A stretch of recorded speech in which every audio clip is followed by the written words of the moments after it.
Welcome to NTD News Today. I'm Kevin Hogan. Let's take a look at our top stories. President Biden visiting Poland today to discuss the refugee crisis. He also just struck a gas deal with the European Union. International sanctions following Russia's invasion of Ukraine have beaten down Russia's economy. At the same time, Russian inflation skyrockets to its highest level in over 6 years. A Ukrainian official says his country is using face recognition technology on dead Russian soldiers. They hope to reach the soldiers' families through social media. And Russians are panic buying drugs over concerns of possible supply shortages. Sales data shows their demand for medicines almost doubled in March.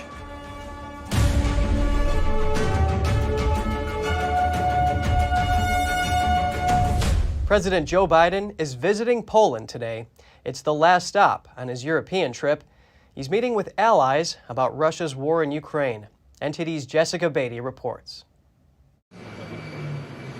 President Biden headed to Poland Friday after meeting with world leaders in Brussels. He's visiting a Polish city near the Ukrainian border. He'll talk with Poland's president about the humanitarian crisis from the conflict in Ukraine. The United Nations says some 2 million Ukrainians have fled to Poland. Biden says the U.S. will take in 100,000 refugees. The United States is prepared to commit more than $1 billion in humanitarian assistance to help get relief to millions of Ukrainians affected by the war in Ukraine. Biden also meet with U.S. troops stationed in Poland. Earlier Friday, Biden and European Commission President Ursula von der Leyen announced a deal to reduce Europe's dependence on Russian energy. It involves an international task force committed to the issue. We're coming together to reduce Europe's dependence on Russian energy. We've agreed on a joint game plan toward that goal, while accelerating our progress toward a secure, clean energy future. Russia provides over 40% of the EU's gas and coal imports and around a quarter of its oil. Since Russia invaded Ukraine, the EU is trying to shift away from Russian energy. But European Council President Charles Michel said they need help to do it. And that's why this week's talks with the US and Canada were important. We need partners in order to accelerate the process, in order to be less dependent as soon as possible.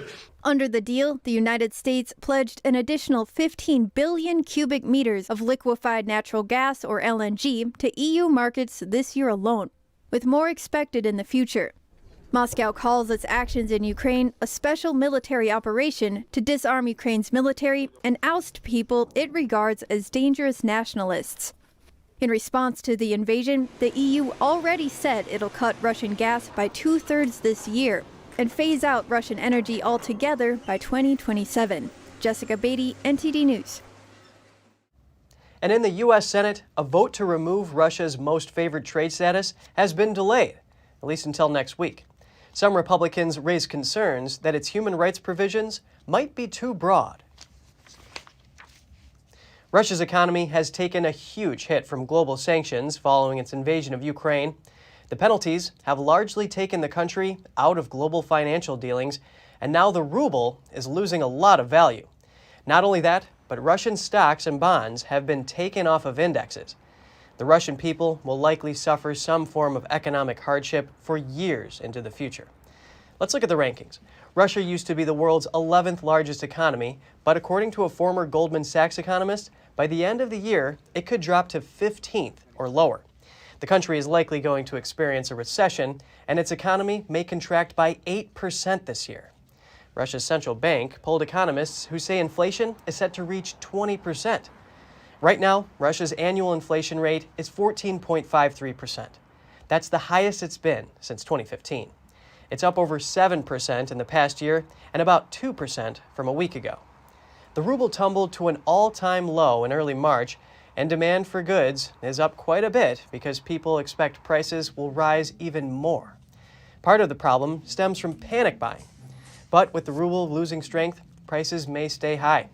And just before the invasion, 74 rubles equaled the U.S. dollar. Now the ruble is worth 120 per dollar locally and 160 per dollar in offshore trade. The exchange rate has yet to come into equilibrium for on and offshore, though on Wednesday, the ruble was the strongest it had been in weeks. That was after Russia set out to sell natural gas to countries Putin referred to as unfriendly toward Moscow. Transactions, he says, must happen in rubles. Yesterday, German Chancellor Olaf Scholz rejected that idea. Well, let's try to get an overview of the situation. What we've learned so far means that there are contracts that define the currency. The currency is part of the contract, and this contract holds true. And it reads euro or dollars. This is the basic situation we assume. What's more, Russian stocks are down. Today was their second day of trading after being suspended for almost a month. Before yesterday, no stock trading was happening at Moscow's exchange since the day after the invasion. The benchmark MOEX index was down about 3%. Airline Aeroflot led the losses. It lost over a quarter of its value in 2 days. And today, more securities were being traded, but there are restrictions. Those include foreigners not being able to trade and a ban on short selling. As far as Thursday's rebound, commodity stocks led with double-digit growth. But securities lost ground, almost all of them. Ukraine has started using facial recognition technology to identify dead Russian soldiers. A senior government official says they are trying to reach fallen soldiers' families through social media. Ukraine's vice prime minister says the country is using facial recognition software on the bodies of dead Russian troops. So we are very actively using AI solutions. We're now also using facial recognition engines to do facial recognition of Russian soldiers. As a courtesy to the mothers of those soldiers, we are disseminating this information over social media to at least let their family know they lost their sons and to enable them to come and collect their bodies. The software is known as Clearview AI, a New York-based company that looks for images online to recognize faces in uploaded photos. So the way it works is that when we run this facial recognition system on the face of a dead soldier, then we identify their social media presence, and then we contact their accounts to get a hold of their family, just to let them know that a certain person has been killed in Ukraine, to enable them to claim the body. But collecting images online has drawn the company into a lawsuit regarding privacy laws. Critics have also decried the risk of errors in facial recognition technology. Ukrainian authorities did not reveal the number of dead Russian soldiers already identified. Yet as the ground thaws, remains are piling up and are becoming a problem. Ukraine's military said about 15,000 Russian soldiers have been killed since the invasion. Moscow still hasn't officially updated its casualty toll for almost 3 weeks. Commenting on Ukraine's use of facial recognition software, a Kremlin spokesman said Moscow had no knowledge of it. Tough Western sanctions are driving Russians to panic buy. And at the top of their shopping list, pharmaceuticals like antidepressants and sleeping pills. Data shows Russian demand for medicines almost doubled this month. Sales data shows that since the attack on Ukraine began, Russians have been stocking up on pharmaceutical products. I myself take L-thyroxine as I have issues with thyroid gland, so I'm taking it daily and I'm worried about it. That's why I bought it for a couple of months to last. According to analytic company DSM Group, from February 28th to March 13th, Russians bought about 270 million medicines, worth more than $1 billion combined. That number is almost on par with sales data from the entire month of January. Unfortunately, the situation we're facing is the consequence of fear and panic buying. To say frankly, we are all to blame. Demand is surging for both domestically and foreign-produced medicines. Among the most popular products are antidepressants, sleeping pills, and insulin. We can see that there is a temporary shortage of number of drugs, but this won't be a problem soon, as almost all of the foreign producers made these claims of continuation of supply. Those who didn't say anything, they continue working here as usual. But some Russians say they're not deterred by the panic. There might be some shortages, especially if the medicine is imported, but I think it will all come back because politics is politics, but the economics is economics. They all need to sell, they all need to gain profit, so it'll all be back. Western sanctions against Moscow are unsettling for the Russian people, though official polls suggest most of them support Vladimir Putin's decision. Many foreign brands have decided to withdraw from Russia or suspend their operations in the country. Prices of many everyday essentials have soared as the value of the ruble has fallen sharply against the dollar. Police in Britain say they've arrested 7 people following a series of hacks by the Lapsus hacking group. The group targeted major firms, including Okta and Microsoft. Okta is partly a cloud software firm, and it's based in San Francisco. It said it was hit by hackers, and some customers may have been affected.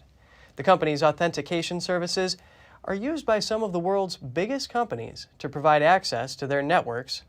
The ransom-seeking gang posted a series of screenshots of the cloud company's internal communications on their Telegram channel. Detective Michael O'Sullivan said 7 people between the ages of 16 and 21 were arrested. News of the digital breach knocked the software firm's shares down about 11%. This amid criticism of the firm's slow response to the intrusion. City of London police did not directly name Lapsus in its statement, and a spokeswoman said none of the 7 people arrested were formally charged, pending investigation. As Russia's invasion of Ukraine drags on, cyber attacks and the threat of them have come into the spotlight. We hear from Larry Clinton, who is an internet security expert. He provides some insight into the likelihood of a Russian cyber attack on critical U.S. infrastructure. Clinton also discusses how Russian cyber attacks against the U.S. or Ukraine relate to the Geneva Convention, a set of treaties that deal in part with the treatment of people outside of combat during war.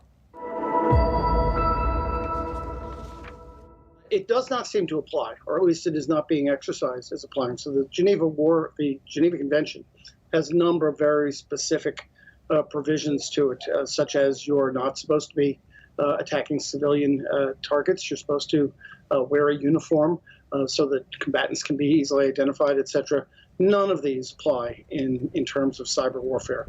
So cyber attacks, which we've known of for over a decade, going back to the Russian attacks on Estonia nearly 10 years ago, subsequent attacks in Georgia, these have generally not been dealt with as violations of the Geneva Convention, although quite arguably they are violations. They are attacks on civilian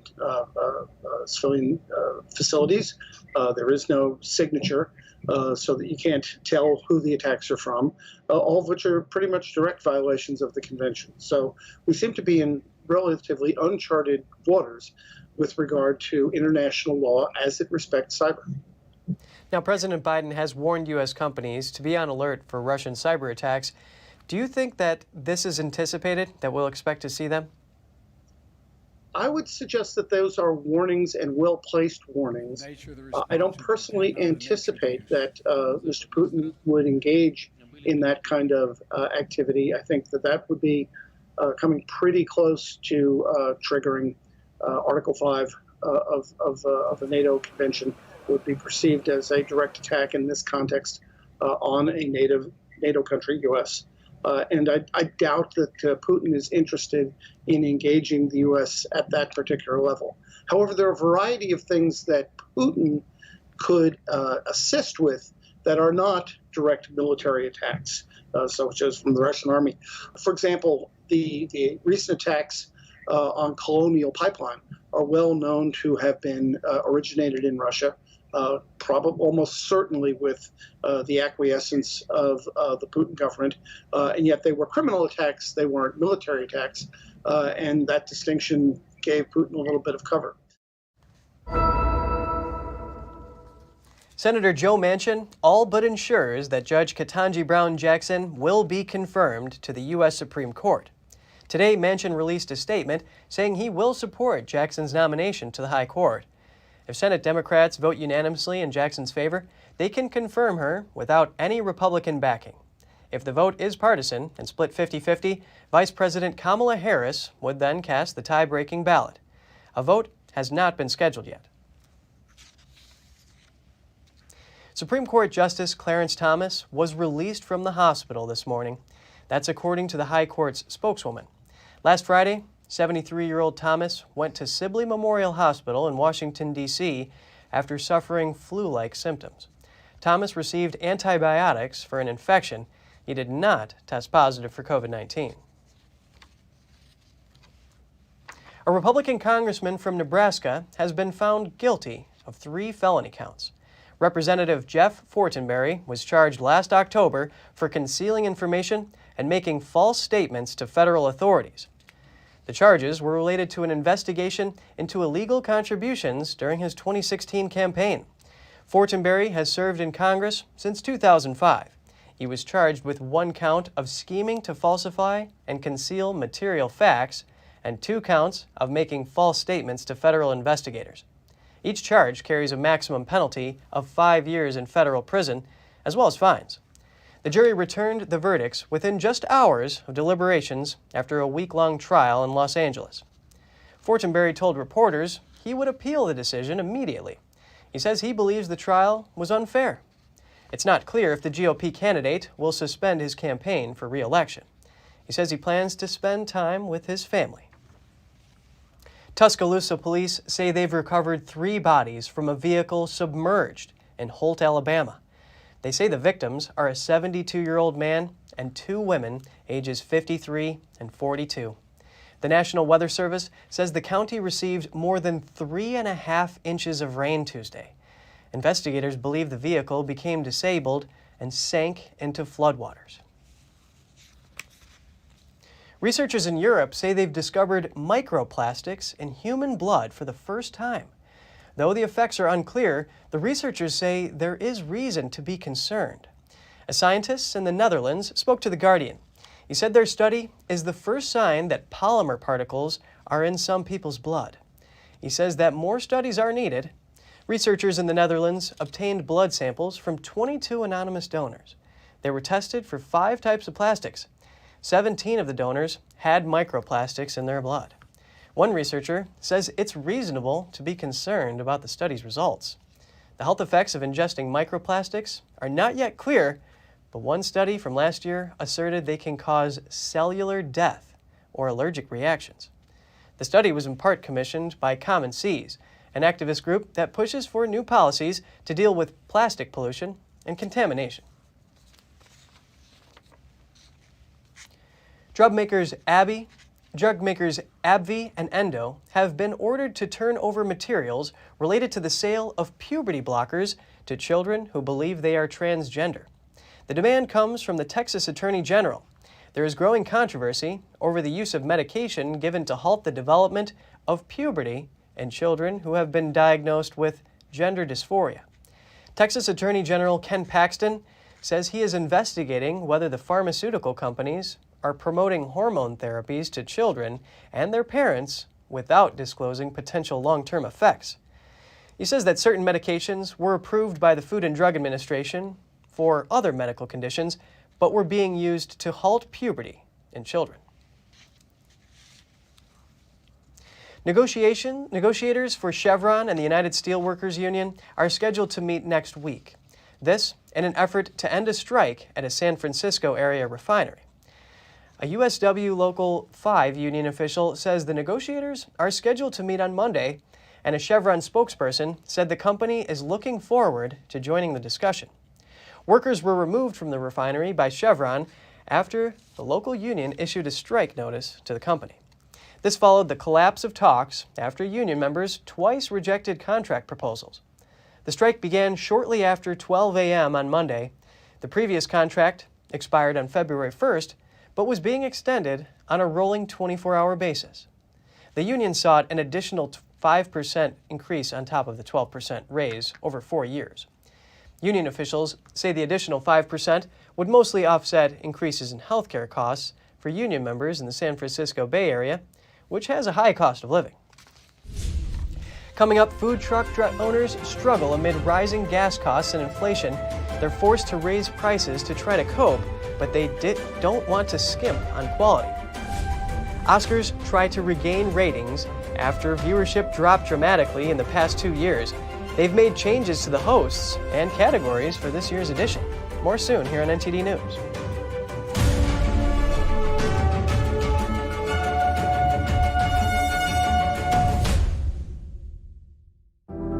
Secure, the true solution for your digital privacy and security.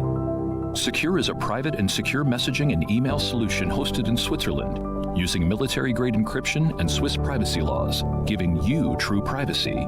Secure is 100% private and does not collect or sell any of your personal data. Secure's Helix technology connects you securely to our Swiss servers without the need of a VPN, guaranteeing privacy and security for all your communications. Secure Messenger doesn't require your phone number or any personal data that hackers target. Chat by Invites allows you to chat privately and securely with anyone outside of your secure network without the need for others to download Secure. Secure Send offers you a private and secure way to email anyone outside of Secure. You won't find this level of privacy or security on any other email or instant messaging application. Visit secure.com. Regain and protect your privacy today. Larry Elder here, and I've got some great news for you. If you're tired of the censorship in this country, then you're in luck. You can go over to epictv.com and watch honest programs that don't spin the facts. EpicTV.com is a brand new, no-censorship video platform where you can watch not only my show, but other deep documentaries, great program, wholesome movies that you can watch with your entire family. So, head over to EpicTV.com. I'll see you there.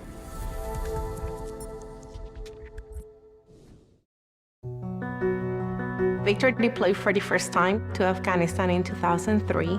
He sustained a moderate traumatic brain injury. Basically, he had to relearn everything. One of the most important elements of caregiving is taking care of yourself. We have our own journey, and we can fulfill that journey at the same time that we are helping our loved one.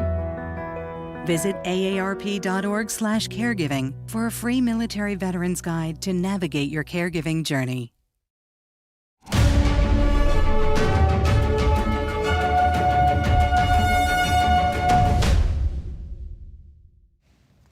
Surging gas prices across the country are hitting food truck owners hard. They say the weekly costs are adding up quickly, forcing them to make changes that will impact their customers' pockets. Here's a report from Charlotte, North Carolina. Sizzling, savory, sautéed, or smashed. However you like your meal. Do you want any jalapenos? It's probably served somewhere on wheels. So I got a sub, no mayo, light tomato, and a chips and salsa. But these days, it's not cheap to eat mobile. The prices, everything's going up. Gas is especially hitting us. The 1-2 punch of inflation and gas prices is forcing food trucks from California to the Carolinas to tap the brakes. Have a good day. It's very uncertain right now. Serving up well-seasoned American fare from his B. Cook's food truck. I don't skip on the seasoning. Brian Anderson says the rising cost of food and supplies has already impacted his menu. So I would pay maybe $60 for a case of salmon. Now I'm paying close to $90 for a case of salmon. But when the price of gas started to spike last month, I have propane, I have diesel, and regular gas. He had to introduce a price increase of his own. I could have managed with one or the other, but both at the same time, I'm just like, okay. During the height of the pandemic, with restaurants closed around the country, when customers craved a chef's cooking, these gourmet gas guzzlers cashed in on changing habits. Now many are struggling to survive. I don't know what we're going to do. In uptown Charlotte, Felicia Reese is changing her packaging and charging for condiments now. You need any ketchup or anything? But says she can't stomach the cost of ingredients. We have Gulf shrimp that we're using. It used to be like $120 a case, and now it's like $200 a case. Inflation data show the differences are real. Food prices rose 1% in February, the largest monthly increase in nearly 2 years. But over just the past 12 months, they went up 7.9%, the biggest spike since July 1981. Gas prices shot up more than 6.5% last month and 38% in the past year. And these numbers barely scratch the surface of any impact Russia's invasion of Ukraine may have on prices in the U.S. We were paying $60 for a tank of diesel, and now we're paying like $90. Our generator, it was about $8 to fill it up, and now it's like $30. You just want like just a regular quarantine tea on the side? It's been a double whammy for the Tin Kitchen and its 2 trucks. Travel fee was something that we're charging now which is not something we used to charge. Cara? In business for a dozen years, Michael Terrell says he's never seen anything like this. It just sucks. It just sucks. Saving money by limiting where they go and what they serve. We reduce our menu for sure. We're making sure that the spots that we're going to are either nearby or it's going to be worth our trip out there.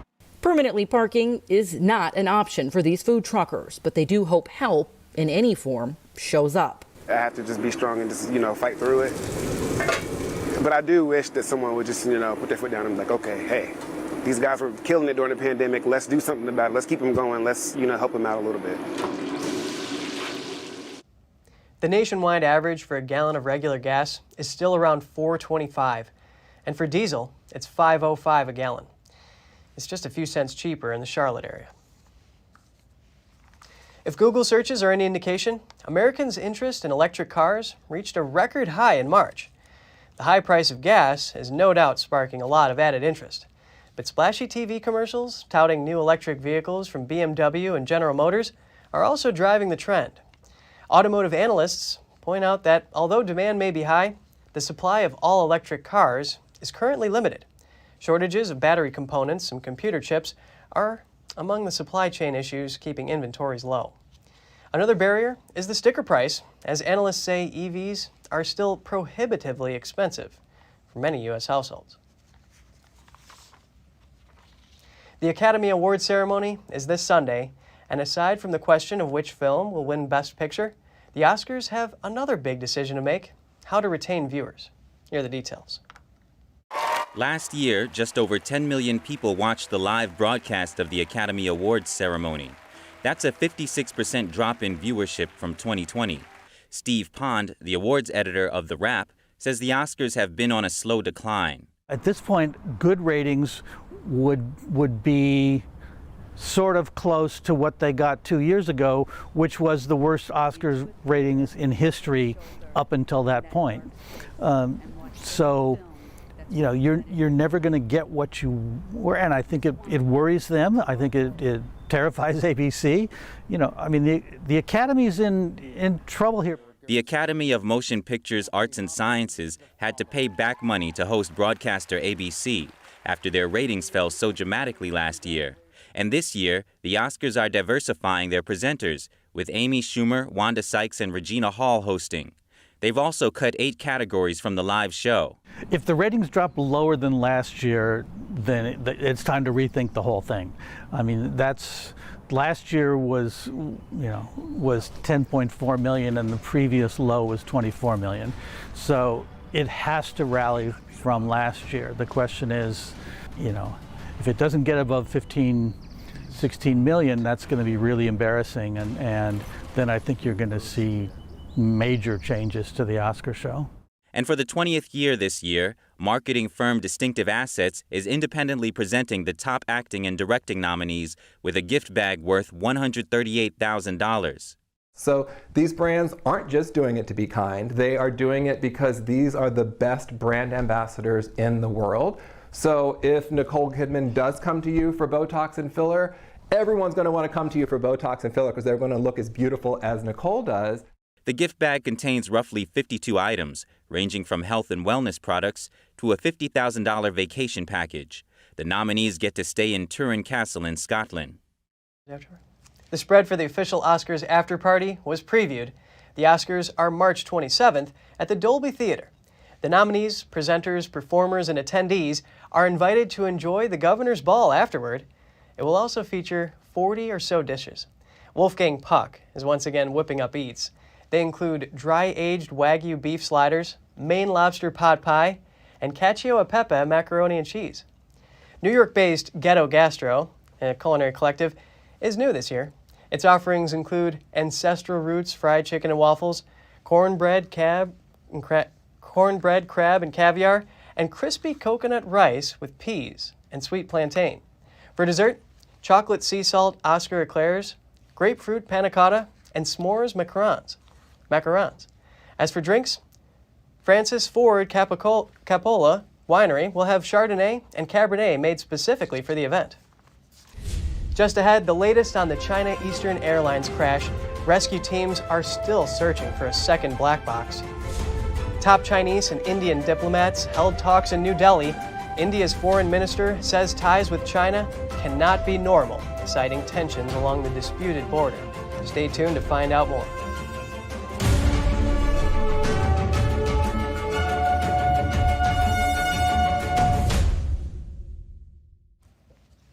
North Korean state media says the country's latest weapons test was a new, powerful type of intercontinental ballistic missile. KCNA News said today that leader Kim Jong-un directly guided the Hwasong-17, North Korea's biggest missile to date. It was first showcased at a 2020 military parade.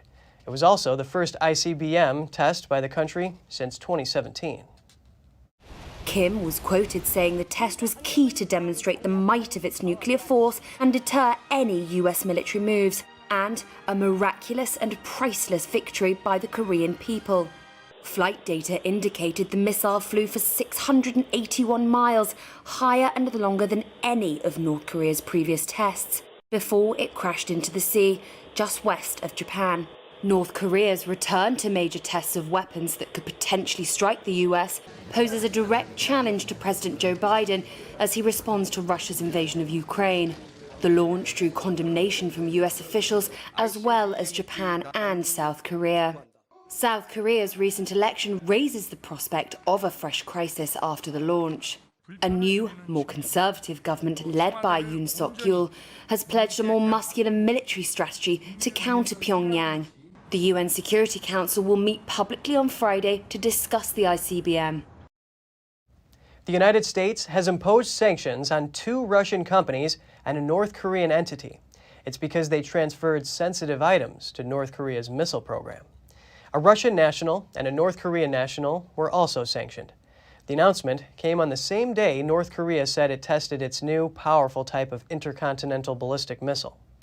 It's the regime's first long-range missile test in 4 years. Experts are wondering how likely the missile is to be capable of holding 1 or more nuclear warheads. State Department spokesman Ned Price says the measures are meant to impede North Korea's ability to advance its missile program. And it's also to highlight Russia's role in helping these kinds of programs. The U.S. also sanctioned a Chinese company. They said it's for supplying Syria with equipment believed to contribute to chemical or biological weapons. The State Department said the sanctions on the Chinese company underscore Beijing's shortcomings in implementing export controls and its non-proliferation track record. South Korean President-elect Yoon Suk-yeol held a phone conversation with China's Xi Jinping. He is the first president to make a phone call with the Chinese leader before taking office. Yoon's office said he asked Xi to coordinate closely on the complete denuclearization of North Korea. This comes one day after Pyongyang launched an intercontinental ballistic missile. Chinese state media reported that Xi stressed political trust between the two countries. Yoon will be sworn in on May 10th, but there's been speculation that Korea-China relations could come under test thanks to Yoon's tough stance on China throughout his presidential campaigns. While he acknowledged that China is the country's largest trading partner, Yoon promised that South Korea would push a U.S.-led Indo-Pacific regional security partnership. And hours after he was elected president earlier this month, he made a phone call with U.S. President Joe Biden. This is considered a sign of his policy of strengthening Korea's alliance with the U.S. A group of 5 Republican senators has a message for the U.S. Attorney General. They're asking him to formally recognize the threat of spying from the Chinese Communist regime. The senators told Attorney General Merrick Garland in a letter that the U.S. may not be able to effectively combat the regime's efforts at international repression. The reason they gave is President Biden's termination of the China Initiative program, a Trump-era anti-spy campaign. The program was ended to avoid what the Assistant Attorney General called a harmful perception of bias. The decision was criticized by some GOP lawmakers as a display of weakness. The letter follows the DOJ's unsealing of 3 espionage cases. The cases outlined alleged Chinese Communist Party operations to stalk, harass, intimidate, and even attack ethnic Chinese dissidents on U.S. soil. The victims are all people who had spoken out against the Chinese regime's human rights abuses. The senators request that the initiative be reinstated. India's foreign minister said relations with China couldn't be normal unless their troops pull back from each other on the disputed border. The senior diplomat just ended talks with his Chinese counterpart, Wang Yi, in New Delhi. He said tensions caused by Beijing's deployments could not be reconciled with their normal ties. Since clashes in the northern Himalayan region of Ladakh in June 2020, relations between the two countries have deteriorated sharply. 20 Indian and at least 4 Chinese soldiers have been killed in hand-to-hand combat. Since then, the two countries have deployed thousands of troops in the border region. Wang Yi is the highest-ranking official to visit India since the conflict. Ahead of his arrival, India had denounced his speech on the Kashmir issue. Regarding the sovereignty of the Muslim-majority region, China usually backs its close ally, Pakistan. But both India and China reject Western calls to condemn Russia's invasion of Ukraine, claiming Moscow as a friend. Rescuers continue to search for a second black box from the China Eastern airliner. This is the 5th day since the flight crashed in southern China. The search area has expanded in China's Guangxi region. The first black box, a cockpit voice recorder, was found on Wednesday and sent to Beijing for expert analysis. According to Chinese state media, preliminary results could take 10 to 15 days. Remains and personal belongings of the 132 people on board have been located, but no survivors. Debris from the crash is scattered across the hillsides of the crash site. More than 200 experts and 2,000 local residents have joined the rescue efforts. The Department of Transportation said Chinese authorities have invited the U.S. National Transportation Safety Board to participate in the probe, but they have yet to decide whether to make the trip to China, given visa and quarantine requirements. The accident was the first major air disaster in China in more than a decade.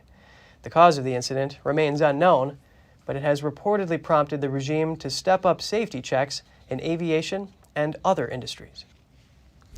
Up next, many Ukrainian residents have been sheltering underground for the past month.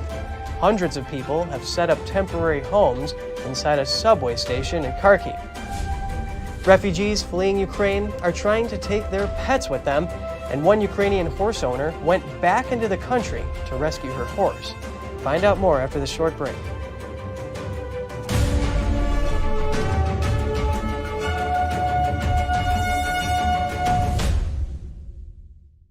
An unthinkable genocide took the lives of 6 million Jews, and thousands of Jewish survivors are still suffering in poverty today. God calls on people who believe in Him to act on His word. Comfort ye, comfort my people. Especially during this holiday season of Passover. When I come here and I sit with Lily, I realize what she needs right now is food. These elderly Jews are weak and they're sick. They're living on $2 a day. This now is how God's children are living. Take this time to send a survival food box to these forgotten Jews.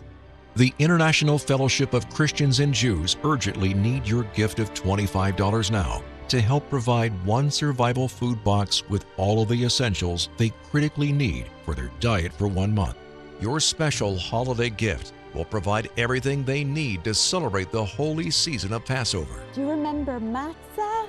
This is the first time in over 70 years that she has anything to do with faith.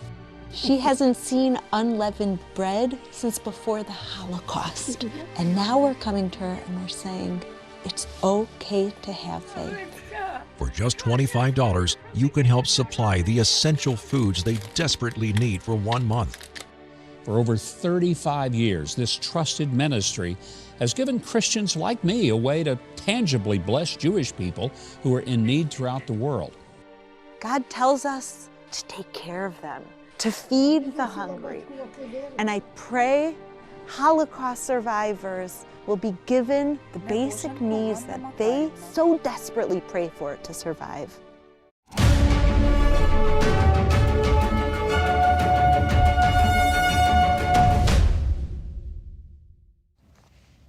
It's been 4 weeks since Russia invaded Ukraine.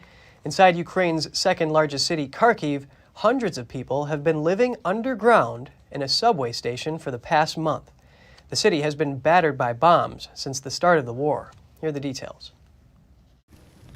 In Ukraine's second largest city, Kharkiv, There are destroyed or heavily damaged buildings on almost every block. The streets are eerily quiet and empty above ground. But deep underground in this subway station, families crowd together, sleeping side by side on concrete floors or in train cars. Surely it is not better than home, but it is livable. One can say our living conditions are better than others. What I mean is, we are not right on the platform. My child and I are in the carriage. We get food, there is a toilet. We are doing fine. Most of the families came from the city's northern outskirts, which have suffered near daily shelling since the start of the war. Many of them have been sheltering at the station since day 1 or 2 of the war. On February 26, the house next to ours and the whole area was under heavy shelling. That's why we decided to move here. It was very scary. Our house is right next to a tram depot. We decided to leave because we feared for our lives. Even underground, the war is ever present.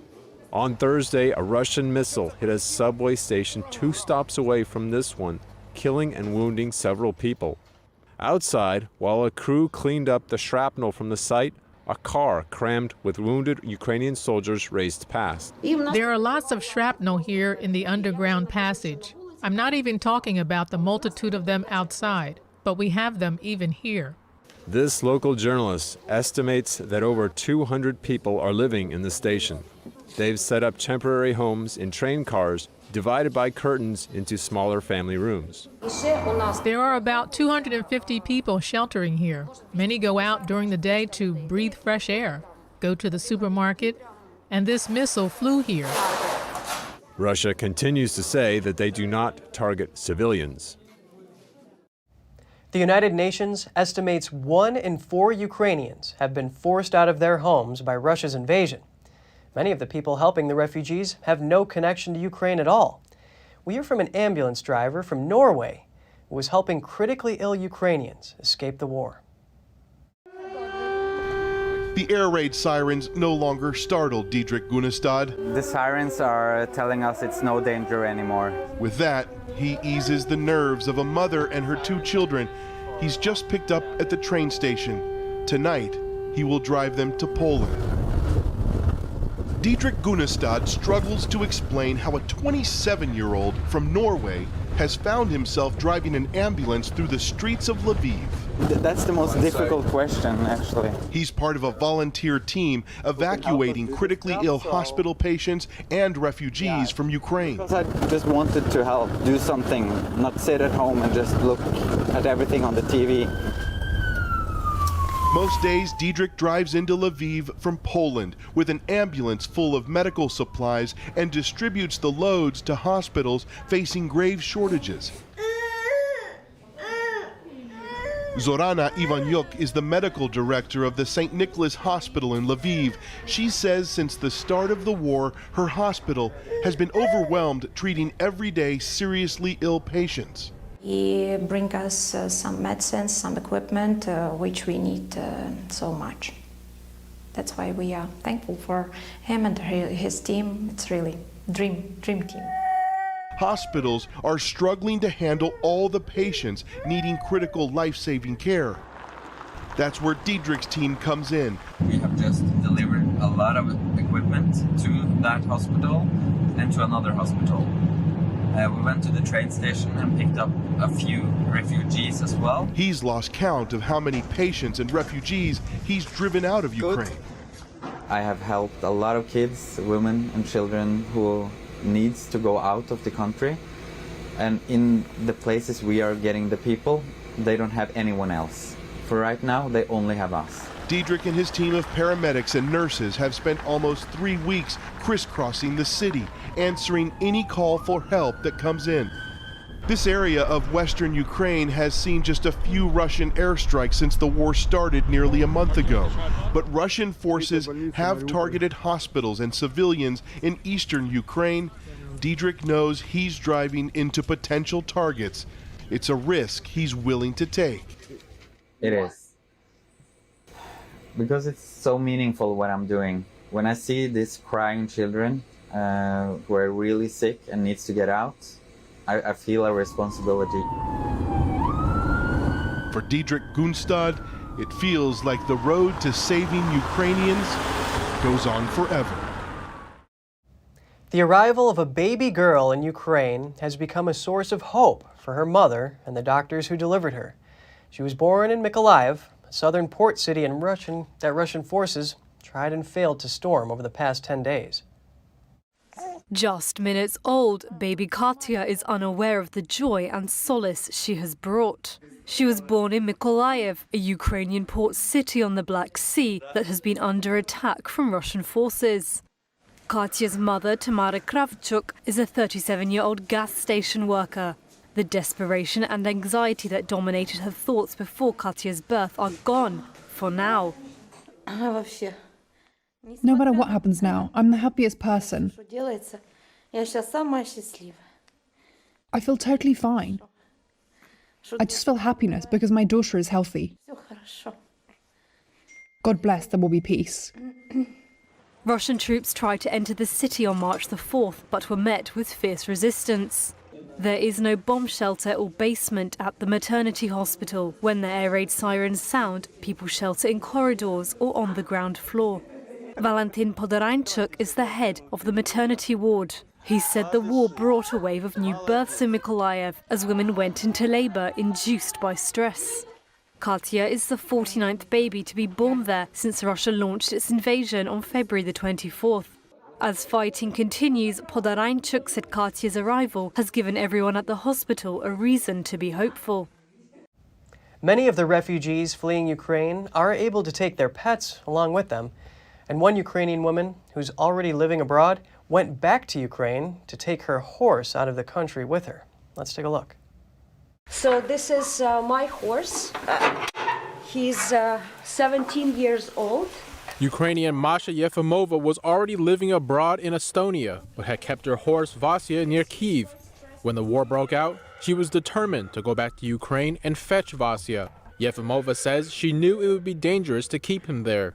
So I thought that if I don't go to Ukraine, probably nobody will save him.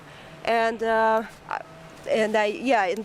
2 weeks ago, exactly like 2 weeks ago on Friday, I went from Estonia to Ukrainian border by car, not by my car, but I had to find the people to transport me. The journey to rescue Vasya and 7 other horses from a small village near Kyiv took days of driving. We all had the most complicated and the longest journey of our life. And sometimes we had to sleep in the stable with -2 temperature. Sometimes we didn't have food, not for people, not for horses. We didn't have enough of petrol. We had troubles with our cars, etc., etc. Yefimova and her horse are now resting at a small village in Poland near the Ukrainian border. She says she hopes to take Vasya home to the Estonian capital of Tallinn. And in Romania, near the border with Ukraine, volunteers are helping refugees fleeing with their pets. We are helping refugees with pets, mostly dogs and cats, but also rodents, to do all their vaccinations that are needed to cross the European border. We are also making passports for them, European passports, because most of them want to go further into Europe. The organization is called Paws of War. They're helping the refugees and their pets with food, crates, blankets, and anything that they might need in their future travels. A lion and a wolf from Mizzou in Ukraine are now safely in Romania. Animal rights groups were able to evacuate the animals in a 4-day operation. My NGO here runs a shelter of 300 dogs. We have cows, we have horses, but I have never thought in my life that I will come to rescue a lion and a wolf. But as I told you, we gathered a lot of people and everybody just did something, and together. An animal rights group involved in the operation says the 4-day mission was full of danger. Red tape at the border caused even more delays. The lion and the wolf traveled in cages in the back of a van. They were fully awake during the journey due to lack of tranquilizers in Ukraine. They arrived at a zoo in northern Romania on Monday. After the animals finish their quarantine, they will be relocated to animal sanctuaries. Coming up, the world's largest civilian hospital ship is complete and sails for Africa. The ship has been fitted with the latest medical technology in the Netherlands. That and more coming up on NTD News.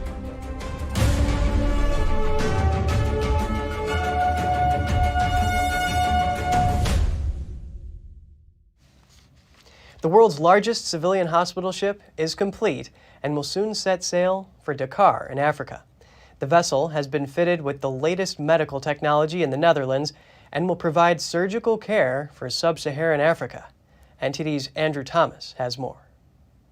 This is the Global Mercy, a 40,000-ton hospital ship with 6 operating rooms, eye and dental clinics, and the capacity to care for 200 inpatients.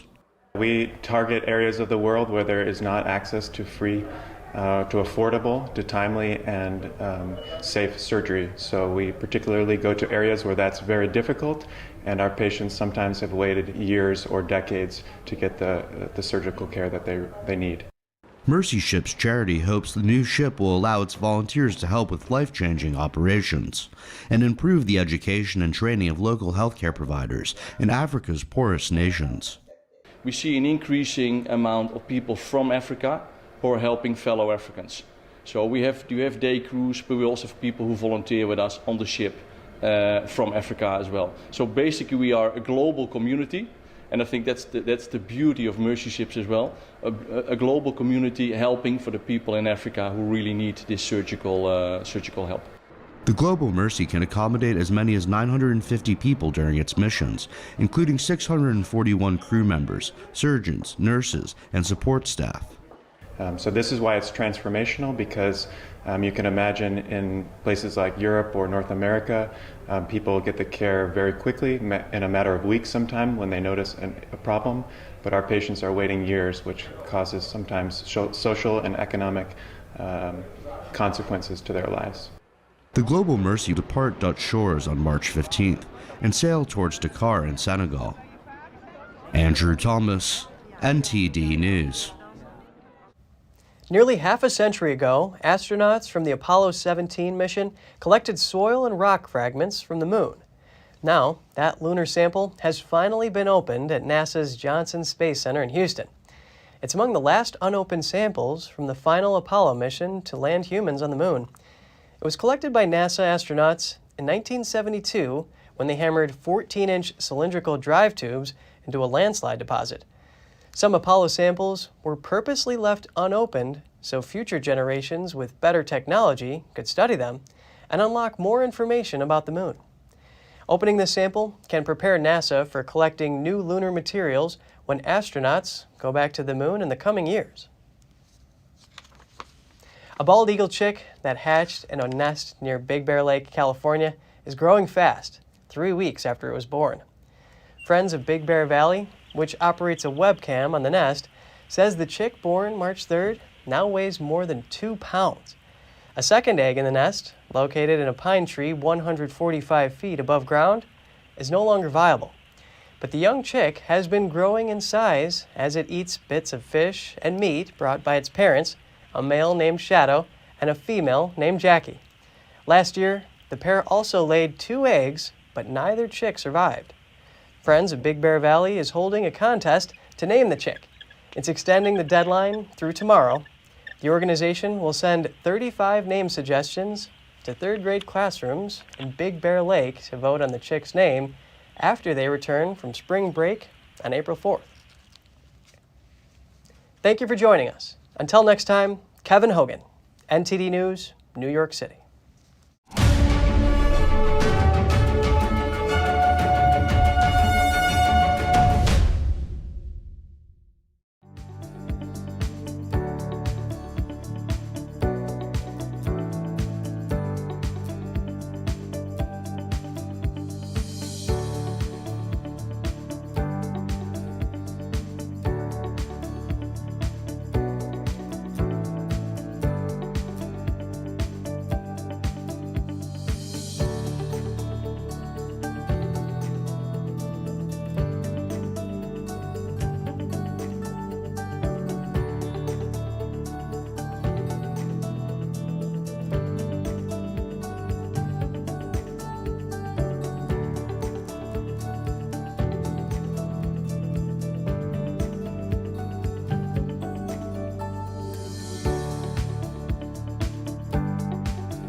Thanks for watching us on YouTube. Did you know YouTube only keeps selective videos on its platform? So if you want to make sure you get the full picture, just subscribe to our newsletter. Go to newsletter.ntd.com and sign up. It's free.